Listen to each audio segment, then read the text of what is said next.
disebut wali atau kesayangan Tuhan itu karena Gus Dur pernah dan selalu membela orang, dan yang paling pokok adalah menyelamatkan nyawa manusia.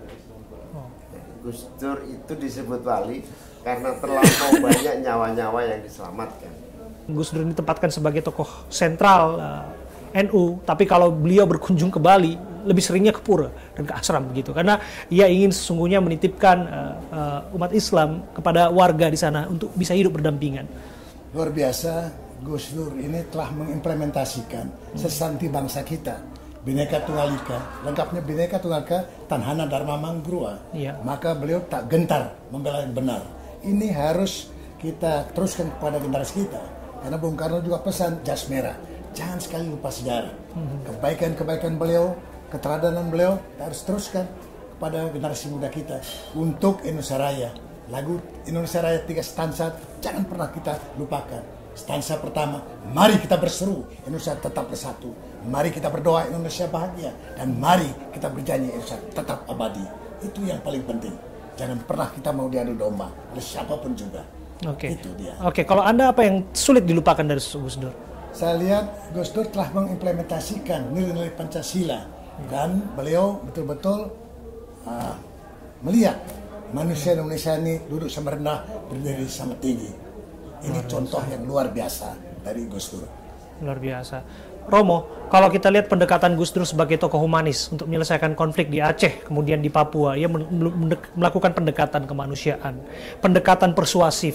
Papua begitu mencintainya. Bahkan istilah Papua sendiri pun beliau mendorongnya waktu itu dari Irian sampai waktu itu memang kontroversial, pengibaran bendera yang lebih rendah dari bendera Indonesia, tapi lepas pun itu adalah cara beliau untuk merangkul semua kalangan. Di Aceh, daya militer kita kemudian waktu itu dikurangi, prajurit-prajurit di sana untuk kemudian bisa membangun komunikasi dan diplomasi. Apa yang Anda tangkap dari situ? Yaitu pada Gus Dur kita melihat keberhasilan Papua menjadi gembira bahwa dia Indonesia. Dia diakui dalam identitas. Kok itu tidak diteruskan? Sebetulnya Gus Dur sudah membuka jalan supaya orang Papua, orang Indonesia paling timur betul-betul merasa sebagai Indonesia. Sampai sekarang Papua adalah luka terbuka di tubuh bangsa Indonesia.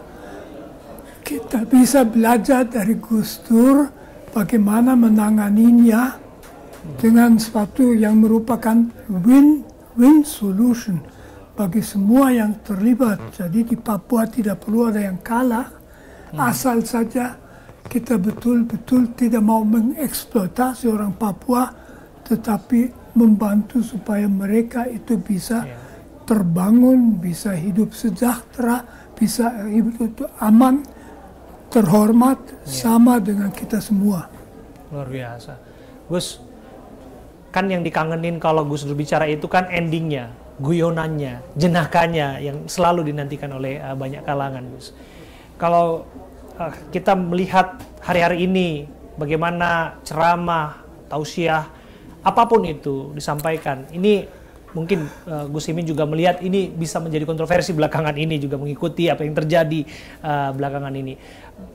Apa yang patut dicontoh dari cara-cara berceramah, cara-cara Gus Dur memberikan pesan kepada umat?